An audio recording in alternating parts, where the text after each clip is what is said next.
Hello ನಮಸ್ಕಾರ, welcome back to my YouTube channel. ಯಾರು ನನ್ನ ವಿಡಿಯೋ ನೋಡ್ತಾ ಇದ್ರೆ ಲೈಕ್ ಮಾಡಿ, ಶೇರ್ ಮಾಡಿ ಮತ್ತು ನನ್ನ ಯೂಟ್ಯೂಬ್ ಚಾನಲ್ ನ ಸಬ್ಸ್ಕ್ರೈಬ್ ಮಾಡಿ. ಹಾಗೆ ಇವತ್ತು ನಡೀತಾ ಇರೋದು ಚಾಂಪಿಯನ್ ಟ್ರೋಫಿ 2025. ನಾವು ಮೋಸ್ಟ್ ಎಕ್ಸ್ಪೆಕ್ಟ್ ಆಗಿ ಕಾಯ್ತಿದಂತ ಚಾಂಪಿಯನ್ ಟ್ರೋಫಿ ಅಂತೂ ಇವತ್ತಿಂದ ಸ್ಟಾರ್ಟ್ ಆಗ್ತಾ ಇರೋದು. ಅದರಲ್ಲದೆ ಮೊದಲನೇ ಮ್ಯಾಚ್ ಯಾರ್ದು, inauguration match Pakistan versus New Zealand. ಅದರಲ್ಲದೆ ಇದರ ಬಗ್ಗೆನೂ ಸಹ ರಿವ್ಯೂ ಮಾಡಿದ್ದೀನಿ. ಯಾರಾದ್ರೂ ಈ ಮ್ಯಾಚ್ ನ ರಿವ್ಯೂ ನೋಡಿಲ್ಲ ಅಂದ್ರೆ ಹಾಗೆ ಈ ಕಡೆ ಲಿಂಕ್ ಕೊಟ್ಟಿರ್ತೀನಿ, ಹಾಗೆ ಡಿಸ್ಕ್ರಿಪ್ಷನ್ ಅಲ್ಲೂ ಸಹ ಲಿಂಕ್ ಕೊಟ್ಟಿರ್ತೀನಿ, ಹೋಗಿ ನೋಡಿ. ಹಾಗೆ ನಾಳೆ ನಡೀತಾ ಇರೋದು ನಮ್ಮ ಇಂಡಿಯಾ ಮ್ಯಾಚ್, ಅದು ಬಾಂಗ್ಲಾದೇಶದ ಮೇಲೆ. ಹಾಗೆ ನಾಳೆ ನಡೆಯುವಂತ ಮ್ಯಾಚ್ ಗೆ ಪಕ್ಕ ಇದೇ ಪ್ಲೇಯಿಂಗ್ 11 ಇರುತ್ತೆ, ಯಾವುದೇ ರೀತಿ ಚೇಂಜಸ್ ಅಂತೂ ಮಾಡಲ್ಲ. ಹಾಗೆ ನಡೀತಾ ಇರೋದು ಎಲ್ಲಿ ಮ್ಯಾಚ್, ದುಬೈನ ಇಂಟರ್ನ್ಯಾಷನಲ್ ಸ್ಟೇಡಿಯಂ.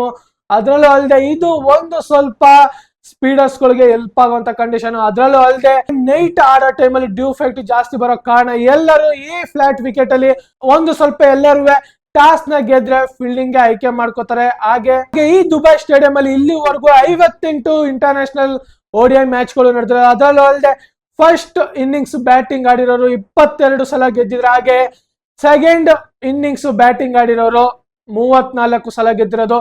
ಈ ODI ಸ್ಟಾಟ್ಸ್ ನ ನೋಡ್ತಾ ಬಂದ್ರೆ ಇಲ್ಲಿ ಮೆಜಾರಿಟಿ ಆಗಿ ಚೇಸಿಂಗ್ ಆಗಿರೋದು. ಅದಕ್ಕೋಸ್ಕರ ಇಲ್ಲಿ ವೆರಿ ವೆರಿ ಇಂಪಾರ್ಟೆಂಟ್ ಆಗೋದು ಟಾಸ್. ಅದಕ್ಕೋಸ್ಕರ ಟಾಸ್ ಯಾರು ವಿನ್ ಆದ್ರೂ ಪಕ್ಕ ಫಸ್ಟ್ ಚೂಸ್ ಮಾಡೋದೇ ಬಾಲಿಂಗ್. ಅದಕ್ಕೋಸ್ಕರನೇ ಇದು ಒಂದು ಸ್ವಲ್ಪ ಏನು ಅಂದ್ರೆ ಒಂದು 5 to 10 ಅವರ್ಸ್ ಗಂಟ ಸ್ಪೀಡರ್ಸ್ ಗಳಿಗೆ ಹೆಲ್ಪ್ ಆಗುತ್ತೆ. ಸ್ವಿಮ್ ಅಂತೂ ನೀಟ್ ಆಗುತ್ತೆ. ಈ ಪಿಚ್ ಅಲ್ಲಿ ಒಂದು ಸ್ವಲ್ಪ ಬಾಲಿಂಗ್ ವೇರಿಯೇಷನ್ ಆಯ್ತದೆ, ಅದಾದ ನಂತರ ಕಮ್ಮಿಯಾಗಿ ಬ್ಯಾಟ್ಸ್ಮನ್ ಗಳಿಗೆ ಹೆಲ್ಪ್ ಆಗುವಂತ ಕಂಡೀಷನ್. ಅದಕ್ಕೋಸ್ಕರ ಸೆಕೆಂಡ್ ಇನ್ನಿಂಗ್ಸ್ ಬ್ಯಾಟಿಂಗ್ ಆಡಿದ್ರೆ ಬೆಟರ್. ಹಾಗೆ ಈ ವಿಕೆಟ್ ನಲ್ಲಿ ಆವರೇಜ್ ಫಸ್ಟ್ ಇನ್ನಿಂಗ್ಸ್ ಸ್ಕೋರು 218 ಇದೆ. ಇದು ಒಂದು ಸ್ವಲ್ಪ ಕಮ್ಮಿನೇ ಆಯ್ತು ಈ ವಿಕೆಟ್ ಅಲ್ಲಿ. ನೋಡೋಣ ಯಾವ ರೀತಿ ಸ್ಕೋರ್ ಬಿಲ್ಡ್ ಮಾಡ್ತಾರಂತ ನಾಳೆ ಮ್ಯಾಚ್ ಅಲ್ಲಿ. ಏನೇ ಆದ್ರೂ ಈ ವಿಕೆಟ್ ಅಲ್ಲಿ ಪಕ್ಕ 300+ ರನ್ ಬಂದ್ರೆ ಪಕ್ಕ ಸ್ಕೋರ್. ಅದರಲ್ಲೇ ಒಂದು 290 ಅದು ಬಂದ್ರು ಒಂದು ಒಳ್ಳೆ ಸ್ಕೋರು. ಏನಾದ್ರೂ ಈ ಪಿಚ್ ಅಲ್ಲಿ ಡಿಫೆಂಡಿಂಗ್ ಮಾಡಬೇಕು ಅಂದ್ರೆ 300 ಮೇಲೆ ಹೊಡೆದು ಡಿಫೆಂಡಿಂಗ್ ಮಾಡಬೇಕು. ಆದ್ರೂ ಒಂದೊಂದು ಸಲ ಆ 300 ಹೊಡೆದಿದ್ರು ಸಹ ಪಕ್ಕ ಚೇಸಿಂಗ್ ಆಗೇ ಆಗುತ್ತೆ. ನೋಡೋಣ. ನಮ್ಮ ಇಂಡಿಯಾಗಂತೂ ಯಾವುದೇ ರೀತಿ ಭಯ ಅಂತೂ ಇಲ್ಲ. ನಾವು 2023 ವರ್ಲ್ಡ್ ಕಪ್ ಅಂತೂ ನೋಡ್ಬಿಟ್ಟಿದೀವಿ. ನಮ್ಮ ಇಂಡಿಯಾ ಯಾವ ರೀತಿ ಪರ್ಫಾರ್ಮೆನ್ಸ್ ನೀಡಿದ್ಯೋ ಅದೇ ರೀತಿ ಈಗಲೂ ಸಹ ಇಂಗ್ಲೆಂಡ್ ಸೀರೀಸ್ ಅಲ್ಲಿ ಅದೇ ರೀತಿ ಪರ್ಫಾರ್ಮೆನ್ಸ್ ನೀಡಿರೋದು. ಅದಕ್ಕೋಸ್ಕರ ಇಷ್ಟೊಂದು ಕಾನ್ಫಿಡೆನ್ಸ್ ಇರೋದು ನನಗೂ. ಹಾಗೆ ನಮ್ಮ ಟೀಮ್ ಇಂಡಿಯಾದಲ್ಲೂ ಸಹ ಇದೇ ಕಾನ್ಫಿಡೆನ್ಸ್ ಇದೆ. ಹಾಗೆ ನಾಳೆ ನಡೆಯುವಂತ ಮ್ಯಾಚ್ ಅಲ್ಲಿ ಮೋಸ್ಟ್ ಎಕ್ಸ್ಪೆಕ್ಟಿಂಗ್ ಲೆಜೆಂಡರಿ ಕ್ರಿಕೆಟರ್ಸ್ ಗಳ ಮೇಲಂತೂ ಕಣ್ಣು ಇದ್ದೇ ಇರುತ್ತೆ. Virat Kohli and Rohit Sharma central attraction. ಇವರಿಬ್ರು ಮೇಲಂತೂ ತುಂಬಾ ಇರುತ್ತೆ. ಇವರಿಬ್ರು ಮೇಲೆ ಒಂದು ಎಕ್ಸ್ಪೆಕ್ಟೇಷನ್ ಇರುತ್ತೆ. ಇಬ್ರಿಂದನೂ ಒಂದು 200 ಪಾರ್ಟ್ನರ್ಶಿಪ್ ಬಂದ್ಬಿಟ್ರೆ, ಅಂದ್ರೆ ಇಬ್ರು ಒಂದೊಂದು ಶತಕ ಪಾರ್ಟ್ನರ್ಶಿಪ್ ಬತ್ತು ಅಂದ್ರೆ ಫ್ಯಾನ್ಸ್ ಗಳಂತೂ ಕುಣಿದು ಕೂಪ್ಲಿಸ್ಬಿಡ್ತಾರೆ. ಅದ್ರೂ ಅಲ್ಲದೆ ಲಾಸ್ಟ್ ಇವರಿಬ್ರು ಒಂದು ಪಾರ್ಟ್ನರ್ಶಿಪ್ ನ ಬಿಲ್ಡ್ ಮಾಡಿ ಇಬ್ರು ಸಹ ತಪ್ಕೊಂಡು ಒಂದು ಪೋಸ್ ನ ಕೊಟ್ಟಿರ್ತಾರೆ. ಆ ಫೋಟೋ ಅಂತೂ ತುಂಬಾ ವೈರಲ್ ಆಗಿತ್ತು. ಅದೇ ರೀತಿ ಈ ಚಾಂಪಿಯನ್ ಟ್ರೋಫಿಲು ವೈರಲ್ ಆಗುವಂತ ಎಲ್ಲ ಲಕ್ಷಣಗಳು ಇದೆ. ಅದರಲ್ಲದೆ ಸೆಂಟ್ರಲ್ ಅಟ್ರಾಕ್ಷನ್ ಆಗಿರುವಂತ ವಿರಾಟ್ ಕೊಹ್ಲಿ ಅಂಡ್ ರೋಹಿತ್ ಶರ್ಮಾ ಅವರಿಂದ ಯಾವ ತರ ಪರ್ಫಾರ್ಮೆನ್ಸ್ ಬರುತ್ತೆ ಅಂತ. ಹಾಗೆ ಈ ದುಬೈ ಸ್ಟೇಡಿಯಂ ನ ಪಿಚ್ ಒಂದು ಸ್ವಲ್ಪ ಫ್ಲಾಟ್ ವಿಕೆಟ್ ಇರೋ ಕಾರಣ ಸ್ಪೀಡರ್ಸ್ ಗಳಿಗೆ ಅಂದ್ರೆ ಸ್ಪೇಸರ್ಸ್ ಗಳಿಗೆ ಒಂದು ಸ್ವಲ್ಪ ಹೆಲ್ಪ್ ಆಗುತ್ತೆ. ಅದಾದ ನಂತರ ಅವಾಗ್ಲೇ ಹೇಳದ್ನಲ್ಲ, ಒಂದು 20 to 25 ಅವರ್ಸ್ ಆದ ನಂತರ ಬ್ಯಾಟ್ಸ್ಮನ್ ಗೆ ಅನುಕೂಲ ಆಗುವಂತ ಪಿಚ್ ಇದಾಗುತ್ತೆ. ಅದರಲ್ಲೂ ಅಲ್ಲದೆ ICC ಚಾಂಪಿಯನ್ ಟ್ರೋಫಿಗೆ ಅಂತಾನೆ, ಅದರಲ್ಲೂ ಅಲ್ಲದೆ ಇಂಡಿಯಾ ಮ್ಯಾಚ್ ಅಂತಾನೆ ಈ ದುಬೈ ಸ್ಟೇಡಿಯಂ ಅಲ್ಲಿ 2 ಪಿಚಸ್ ನ ಪ್ರಿಸರ್ವ್ ಮಾಡಿ ಇಟ್ಟಿದಾರಂತೆ. ಅದರಲ್ಲೂ ಅಲ್ಲದೆ ಈ ವಿಕೆಟ್ ಒಂದು ಸ್ವಲ್ಪ ಸ್ಲೋ ವಿಕೆಟ್ ಅಂತೆ. ಅದಕ್ಕೋಸ್ಕರ ನೋಡ್ಬೇಕು ನಾಳೆ ನಡೆಯುವಂತ ಮ್ಯಾಚ್ ಅಲ್ಲಿ ಯಾವ ತರ ಬಾಲಿಂಗ್ ಎಫೆಕ್ಟ್ ಆಗುತ್ತೆ ಅಂತ. ಅದರಲ್ಲೂ ಅಲ್ಲದೆ ಇಂಡಿಯಾಗೋಸ್ಕರ ಪ್ರಿಸರ್ವ್ ಮಾಡಿ ನೀಟಾಗಿ ಇಟ್ಟಿದ್ದಾರೆ ಯಾವ ತರ ಪಿಚ್ ಅಂತ. ಅದರಲ್ಲೂ ಅಲ್ಲದೆ ICC ರೂಲ್ಸ್ ಅಂತೂ ಸ್ಟ್ರಿಕ್ಟ್ ಇದೆ. ಅದಕ್ಕೋಸ್ಕರ ಇನ್ನ ಯಾವುದೇ ರೀತಿ ಸ್ಟೇಡಿಯಂಗೆ ಎಂಟ್ರಿನೂ ಕೊಟ್ಟಿಲ್ಲ, ಅಲ್ಲಿ ಪ್ರಾಕ್ಟೀಸ್ ಸಹ ಮಾಡಂಗಿಲ್ಲ. ಅದಕ್ಕೋಸ್ಕರ ಅವರು ಹೊರಗಡೆ ಪ್ರಾಕ್ಟೀಸ್ ಮಾಡ್ತಾ ಇರೋದು. ನೋಡೋಣ ನಾಳೆ ನಮ್ಮ ಇಂಡಿಯಾ ಎಂಟ್ರಿ ಹಾಕ್ತಾರೆ ದುಬೈ ಸ್ಟೇಡಿಯಂಗೆ. ಪಿಚ್ ಯಾವ ತರ ಇರುತ್ತೆ ಅಂತ ನಾಳೆ ಕಂಡೀಷನ್ ಅಲ್ಲಿ ಗೊತ್ತಾಗುತ್ತೆ. ಅದರಲ್ಲೂ ಅಲ್ಲದೆ ಹ್ಯುಮಿನಿಟಿ ಕಂಡೀಷನ್ ಅಲ್ಲಿ ಜಾಸ್ತಿ ಇರೋ ಕಾರಣ ಎಲ್ಲರೂ ಸಹ ಚೇಸಿಂಗ್ ಮಾಡಕ್ಕೆ ನೋಡ್ತಾರೆ. ಅದರಲ್ಲೂ ಅಲ್ಲದೆ ನಾಳೆ ನಡೆಯುವಂತ ಮ್ಯಾಚ್ಗೆ ನಮ್ಮ ಇಂಡಿಯಾದ ಪ್ಲೇಯಿಂಗ್ 11 ಪಕ್ಕ ಶೋರ್ ಶಾಟ್ ಆಗಿ ಇದ್ದೇ ಇರುತ್ತೆ. ನಾನಂತೂ ಪಕ್ಕ ಹೇಳಬಲ್ಲೆ.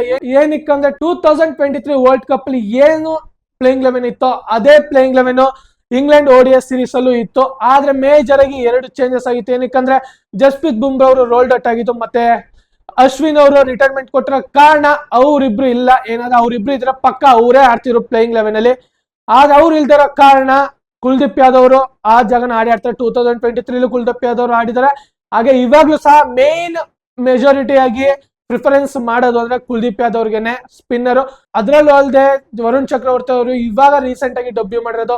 ಅವ್ರನ್ನ ಪಕ್ಕ ಪ್ಲೇಯಿಂಗ್ 11 ಗೆ ತಂದ್ರೆ ಅಪ್ಪ ನಾವು ಫ್ಯಾನ್ಸ್ ಗಳಂತೂ ಬ್ಲಾಸ್ಟ್ ಆಗೋದಂತೂ ಗ್ಯಾರಂಟಿ. ಏನಕ್ಕಂದ್ರೆ ಇಂಗ್ಲೆಂಡ್ ಸೀರೀಸ್ ಮೇಲೆ ಪರ್ಫಾರ್ಮೆನ್ಸ್ ನೀಡಿದಾರೆ. ಆದ್ರೆ ಇದು ಚಾಂಪಿಯನ್ ಟ್ರೋಫಿ ICC ಇವೆಂಟ್, ಇದಕ್ಕಂತೂ ಎಕ್ಸ್ಪೀರಿಯನ್ಸ್ ಇರೋಂತ ಪ್ಲೇಯರ್ ನೇ ನೋಡ್ಬೇಕು. ಅದರಲ್ಲದೆ ಕುಲ್ದೀಪ್ ಯಾದವ್ ಅವ್ರದ್ದು ಸ್ಟಾಟ್ಸ್ ನ ನೋಡ್ತಾ ಬಂದ್ರೆ, ಪರ್ಫಾರ್ಮೆನ್ಸ್ ನ ನೋಡ್ತಾ ಬಂದ್ರೆ ಮೆಜಾರಿಟಿ ಆಗಿ ಚೆನ್ನಾಗೇ ಮಾಡಿದ್ದಾರೆ. ಅದಕ್ಕೋಸ್ಕರ ಇವ್ರನ್ನ ಪ್ರಯಾರಿಟಿ ಆಗಿ ಪ್ಲೇಯಿಂಗ್ 11 ಗೆ ಇಳಿಸ್ತಾರೆ. ಹಾಗೆ ನಮ್ಮ ಇಂಡಿಯಾದ ಪ್ಲೇಯಿಂಗ್ 11 ನೋಡ್ತಾ ಬಂದ್ರೆ ಕ್ಯಾಪ್ಟನ್ ಆಗಿ ರೋಹಿತ್ ಶರ್ಮಾ ಹಾಗೆ ಶುಭ್ಮನ್ ಗಿಲ್ ಇವರಿಬ್ರು ಪಕ್ಕ ಓಪನಿಂಗ್ ಬ್ಯಾಟಿಂಗ್ ಆಡೇ ಆಡ್ತಾರೆ. ಅದಾದ ನಂತರ ಬರೋದು ವಿರಾಟ್ ಕೊಹ್ಲಿ. ನಂಬರ್ 3 ಫಿಕ್ಸ್ ವಿರಾಟ್ ಕೊಹ್ಲಿ ಅವರು ಬರೋದು. ಆ ಜಾಗಕ್ಕೆ ಇನ್ಯಾವುದೇ ಕಾರಣಕ್ಕೂ ಬೇರೆ ಪ್ಲೇಯರ್ ನ ತರೋಂತ ಯೋಚನೆನೂ ಮಾಡಲ್ಲ. ಏನಕ್ಕಂದ್ರೆ ಆ ಜಾಗ ಫಿಕ್ಸ್ ಆಗಿರೋ ವಿರಾಟ್ ಕೊಹ್ಲಿ. ಅದಂತೂ ಸುಮಾರು ವರ್ಷಗಳಿಂದ ಆ ಜಾಗನ ಯಾರು ತುಂಬಕ್ಕೂ ಆಗಲ್ಲ. ನೆಕ್ಸ್ಟ್ ಕೊಹ್ಲಿ ಅವರು ರಿಟೈರ್ಮೆಂಟ್ ಕೊಟ್ಟ ನಂತರ ಯಾರು ಆ ಜಾಗನ ತುಂಬತಾರಂತ ನೋಡ್ಬೇಕು. ಆದ್ರೆ ಇವಾಗ ಆ ಜಾಗನ ತುಂಬಕ್ ಸಾಧ್ಯ ಇರೋದು ವಿರಾಟ್ ಕೊಹ್ಲಿ. ಅವರಿಂದ ಯಾವ ರೀತಿ ಪರ್ಫಾರ್ಮೆನ್ಸ್ ಬರುತ್ತೆ ಅಂತ ನೋಡೋಣ. ಅದಾದ ನಂತರ ಶ್ರೇಯಸ್ ಅಯ್ಯರ್ನ ಅದರಲ್ಲದೆ ಇಂಗ್ಲೆಂಡ್ ODI ಸೀರೀಸ್ ಅಲ್ಲಿ ಕುಣಿಸ್ಬೇಕು ಅಂತ ಕುಣಿಸ್ಬಿಟ್ಟಿರ್ತಾರೆ. ಅದಾದ ನಂತರ ವಿರಾಟ್ ಕೊಹ್ಲಿ ಅವ್ರಿಗೆ ಏನು ಇಂಜೂರ್ ಆಯ್ತು ನಿಖಲ್ದು. ಅದಾದ ನಂತರ ಶ್ರೇಯಸ್ ಅಯ್ಯರ್ನ ಪ್ಲೇಯಿಂಗ್ 11 ಗೆ ತತ್ತಾರೆ. ಅದ್ರಲ್ಲಿ ಪರ್ಫಾರ್ಮೆನ್ಸ್ ನೀಡಿರೋ ಕಾರಣ ಇವ್ರನ್ನ ಪ್ಲೇಯಿಂಗ್ 11 ಇಂದ ಡ್ರಾಪ್ ಮಾಡಕ್ಕೆ ಅಸಾಧ್ಯ. ಅದಕ್ಕೋಸ್ಕರ ಅವ್ರನ್ನ ನಂಬರ್ 4 ಅಲ್ಲಿ ಪಕ್ಕ ಆಡಿಸ್ತಾರೆ. ಅದಾದ ನಂತರ ನಂಬರ್ 5 ಅಲ್ಲಿ KL ರಾಹುಲ್ ಅವ್ರನ್ನ ಕಳಿಸ್ಬೇಕು. ಆದ್ರೆ ಇವರು ಮ್ಯಾನೇಜ್ಮೆಂಟ್ ಅವರು ಏನು ಪ್ಲಾನ್ ಮಾಡ್ತಾ ಇದಾರೆ ಅಂತ ಗೊತ್ತಿಲ್ಲ. ಸಲ KL ರಾಹುಲ್ ಅವ್ರನ್ನ 6 ಡೌನ್ ಕಳಿಸ್ತಾರೆ, ಇಲ್ಲ 7 ಡೌನ್ ಕಳಿಸ್ತಾರೆ, ಇಲ್ಲ ಏನಕ್ಕೆ ಈ ತರ ಮಾಡ್ತಾ ಇದಾರೆ ಅಂತ ಗೊತ್ತಿಲ್ಲ. ಅದ್ರಲ್ಲೂ ಅಲ್ಲದೆ KL ರಾಹುಲ್ ಅವರು ನಂಬರ್ 5 ಅಲ್ಲಿ ಬಂದಿರೋಂತ ಸ್ಟಾಟ್ಸ್ ನ ನೋಡ್ತಾ ಬಂದ್ರೆ ಬೆಂಕಿ ಪರ್ಫಾರ್ಮೆನ್ಸ್ ಬಂದಿರೋದು ನಂಬರ್ 5 ಅಲ್ಲಿ. ಅದನ್ನ ತಲೆಯಲ್ಲಿ ಇಟ್ಕೊಂಡು ಅವ್ರನ್ನ ನಂಬರ್ 5 ಅಲ್ಲಿ ಆಡ್ಸಿದ್ರೆ ಬೆಟರ್. ಆದ್ರೆ ಆ ಜಾಗಕ್ಕೆ ಅಕ್ಷರ್ ಪಟೇಲ್ ನ ಕಳಿಸ್ತಾರೆ. ಅದಾದ ನಂತರ KL ರಾಹುಲ್ ನ ನಂಬರ್ 6 ಕಳಿಸ್ತಾರೆ. ಏನಕ್ಕೆ ಈ ತರ ಮಾಡ್ತಾ ಇದಾರೆ ಗೊತ್ತಿಲ್ಲ. ನನ್ನ ಪ್ರಕಾರ ಚಾಂಪಿಯನ್ ಟ್ರೋಫಿಲಿ KL ರಾಹುಲ್ ಅವ್ರನ್ನ ನಂಬರ್ 5 ಅಲ್ಲಿ ಕಳಿಸಿದ್ರೆ ಬೆಟರ್. ಅದಾದ ನಂತರ ನಂಬರ್ 6 ಗೆ ಅಕ್ಷರ್ ಪಟೇಲ್ ನಾರ ಕಳಿಸ್ಲಿ, ಹಾರ್ದಿಕ್ ಪಾಂಡ್ಯ ನಾರ ಕಳಿಸ್ಲಿ, ಇಲ್ಲಾಂದ್ರೆ ಜಡೇಜಾ ನಾರ ಕಳಿಸ್ಲಿ. ಈ 3 ಏನಾದ್ರು ಚೇಂಜಸ್ ಮಾಡ್ಕೊಳ್ಳಿ. ಆದ್ರೆ KL ರಾಹುಲ್ ಅವ್ರ ಜಾಗನ ಯಾವುದೇ ರೀತಿ ಚೇಂಜಸ್ ನ ಮಾಡಬಾರ್ದು ನಮ್ಮ ಇಂಡಿಯನ್ ಮ್ಯಾನೇಜ್ಮೆಂಟ್. ಇದಂತೂ ತಲೆಯಲ್ಲಿ ಇಟ್ಕೋಬೇಕು. ಅದ್ರಲ್ಲದೆ ಮ್ಯಾನೇಜ್ಮೆಂಟ್ ಗೆ ಇರೋದು first and wicket keeper batsman KL Rahul. ಅದಕ್ಕೋಸ್ಕರ ಅವ್ರನ್ನ ಪ್ರಿಫರೆನ್ಸ್ ಮಾಡಬೇಕು ನಂಬರ್ 5 ಗೆ ಹಾರ್ದಿಕ್ ಪಾಂಡ್ಯ. ಅದಾದ ನಂತರ ಅಕ್ಷರ್ ಪಟೇಲ್, ಅದಾದ ನಂತರ ಬರೋದು ಜಡೇಜಾ. ಇದು ನಮ್ಮ ಇಂಡಿಯಾದ top order and middle order ಅದ್ದುರೆಗೈತೆ. ಇದನ್ನಂತೂ ಯಾವುದೇ ರೀತಿ ಚೇಂಜಸ್ ನ ಮಾಡಲ್ಲ. ಅದಾದ ನಂತರ ಬರೋದು ಕುಲ್ದೀಪ್ ಯಾದವ್. ಇವ್ರನ್ನಂತೂ ಪಕ್ಕ ಪ್ಲೇಯಿಂಗ್ 11 ಗೆ ಆಡಿಸ್ತಾರೆ. ಅದಾದ ನಂತರ ಹರ್ಷದೀಪ್ ಸಿಂಗ್. ಆಲ್ರೆಡಿ ರೂಮರ್ಸ್ ಗಳು ಬಂದಿದೆ ಹರ್ಷಿತ್ ರಾಣನ ಯಾವುದೇ ರೀತಿ ಈ ಚಾಂಪಿಯನ್ ಟ್ರೋಫಿಗೆ ಮೊದಲನೇ ಮ್ಯಾಚ್ ಅಲ್ಲಿ ಆಡ್ಸಲ್ಲ ಅಂತ. ಏನಕ್ಕಂದ್ರೆ ಇವಾಗ ಡೆಬ್ಯೂ ಮಾಡಿರೋರಿಗೆ ಏನಕ್ಕೆ ಇವಾಗ್ಲೇ ಚಾನ್ಸ್ ಕೊಟ್ರೆ ಒಂದು ಸ್ವಲ್ಪ ನಮ್ ಬಾಲಿಂಗ್ ಹಿನ್ನಡೆ ಆದಂಗೆ ಕಾಣಿಸುತ್ತೆ. ಅದಕ್ಕೋಸ್ಕರ ಹರ್ಷದೀಪ್ ಸಿಂಗ್ ಬಂದ್ರೆ ಬೆಟರ್. ಅದಾದ ನಂತರ ಎಕ್ಸ್ಪೀರಿಯನ್ಸ್ ಬಾಲರ್ ಆಗಿರೋಂತ ಮಹಮ್ಮದ್ ಶಮಿ. ಇದು ನಮ್ಮ ಇಂಡಿಯಾದ ಪ್ಲೇಯಿಂಗ್ 11 ಬೆಂಕಿಗೆ ಐತೆ. 2023 ವರ್ಲ್ಡ್ ಕಪ್ ಪ್ಲೇಯಿಂಗ್ 11 ಇತ್ತು, ಅದೇ ಪ್ಲೇಯಿಂಗ್ 11 ಇಲ್ಲೂ ಸಹ ಇರೋದು. ನಮ್ಮ ಇಂಡಿಯಾದಲ್ಲಂತೂ ಬ್ಯಾಟಿಂಗ್ ಲೈನ್ ಬಾಲಿಂಗ್ ಲೈನ್ ಅದ್ದೂರಿಗೆ ಐತೆ. ಏನಾದ್ರೂ ನಮ್ಮ ಇಂಡಿಯಾಗೆ ಫಸ್ಟ್ ಇನ್ನಿಂಗ್ಸ್ ಬ್ಯಾಟಿಂಗ್ ಸಿಕ್ಕರಂತೂ ಪಾಕ 300-350 ರನ್ ಹೊಡೆಯುವಂತ ಎಲ್ಲ ಲಕ್ಷಣಗಳು ಇದೆ. ಏನಕ್ಕಂದ್ರೆ ನಮ್ಮ ಇಂಡಿಯಾ ಬ್ಯಾಟಿಂಗ್ ಡೆಪ್ತ್ ಆ ತರ ಇದೆ. ನಾಳೆ ಪಕ್ಕ ಸೆಂಟ್ರಲ್ ಅಟ್ರಾಕ್ಷನ್ ಆಗೋದು ವಿರಾಟ್ ಕೊಹ್ಲಿ ಅಂಡ್ ರೋಹಿತ್ ಶರ್ಮಾ. ನೋಡೋಣ ಇವರಿಬ್ಬರಿಂದ ಯಾವ ತರ ಕಾಂಟ್ರಿಬ್ಯೂಷನ್ ಬರುತ್ತೆ ನಮ್ಮ ಇಂಡಿಯನ್ ಬ್ಯಾಟಿಂಗ್ ಲೈನ್ ಅಪ್ ಇಂದ. ಹಾಗೆ ಬಾಂಗ್ಲಾದೇಶ ಅವರ ಪ್ಲೇಯಿಂಗ್ 11 ನೋಡ್ತಾ ಬಂದ್ರೆ ಸೌಮ್ಯ ಸರ್ಕಾರ್, ತಾನ್ಜೀದ್ ಅಸಾದ್, ಕ್ಯಾಪ್ಟನ್ ನಜ್ಮುಲ್ ಹುಸೇನ್ ಸಂತೋ, ಮುಸ್ತಫಿಜರ್ ರೆಹಮಾನ್, ಜಾಕರ್ ಹಾಲಿ, ತಾಹಿದ್ ಹೃದಯ್, ಮಹಮ್ಮದುಲ್ಲಾ, ಮೆಹಂದಿ ಹಸನ್, ರಿಜನ್ ಹುಸೇನ್, ತಸ್ಕಿನ್ ಅಹಮದ್, ಮುಸ್ತಫಿಜರ್ ರೆಹಮಾನ್. ಇದು ಬಾಂಗ್ಲಾದೇಶದ ಪ್ಲೇಯಿಂಗ್ 11 ಇದೇ ಇರುತ್ತೆ ಅಂತ ಹೇಳಕ್ಕೆ ಶೋರ್ ಶಾಟ್ ಇಲ್ಲ. ಏನಾದ್ರೂ ಒಂದು ಚೇಂಜಸ್ ಅಂತೂ ಕಾಣಿಸ್ಬೋದು. ಆದ್ರೆ ನನ್ನ ಪ್ರಕಾರ ಬಾಂಗ್ಲಾದೇಶದ ಪ್ಲೇಯಿಂಗ್ 11 ಇದೇ ರೀತಿ ಇರುತ್ತೆ. ಆದ್ರೆ ನಮ್ಮ ಇಂಡಿಯಾದ ಪ್ಲೇಯಿಂಗ್ 11 ನಾ ಏನ್ ಹೇಳಿದ್ನೋ ಅದೇ ಇದ್ದೇ ಇರುತ್ತೆ ಪಕ್ಕ.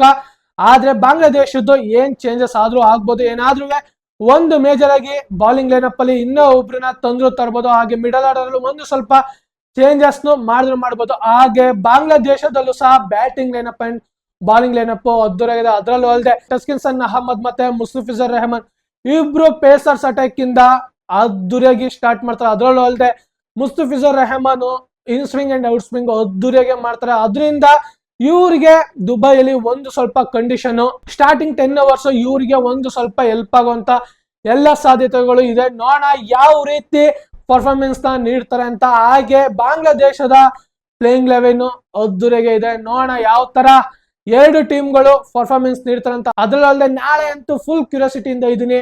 ನಾಳೆ ನಡೀತಾ ಇರೋದು ನಮ್ಮ ಇಂಡಿಯಾದ ಮ್ಯಾಚ್, ಚಾಂಪಿಯನ್ ಟ್ರೋಫಿ ವೆಯ್ಟ್ ಮಾಡ್ತಾ ಇದ್ದು. ಅದ್ರಲ್ಲೂ ಅಲ್ಲದೆ ಒಂದು ತಿಂಗಳಿಂದ ಸ್ಕ್ವಾಡು ಚೇಂಜು ಅಪ್ಪ ತುಂಬಾ ನೋಡ್ಬಿಟ್ಟು ಅಫಿಷಿಯಲ್ ಆಗಿ ಇವಾಗ ಸ್ಟಾರ್ಟ್ ಆಗ್ತದೆ ಚಾಂಪಿಯನ್ ಟ್ರೋಫಿ. ವೆರಿ ಎಕ್ಸೈಟ್ ಆಗಿದ್ದೀನಿ. ನೋಡೋಣ ನಮ್ಮ ಇಂಡಿಯಾ ಯಾವ ತರ ಪರ್ಫಾರ್ಮೆನ್ಸ್ ನ ನೀಡ್ತಾರೆ ಈ ಚಾಂಪಿಯನ್ ಟ್ರೋಫಿಲಿ ಅಂತ.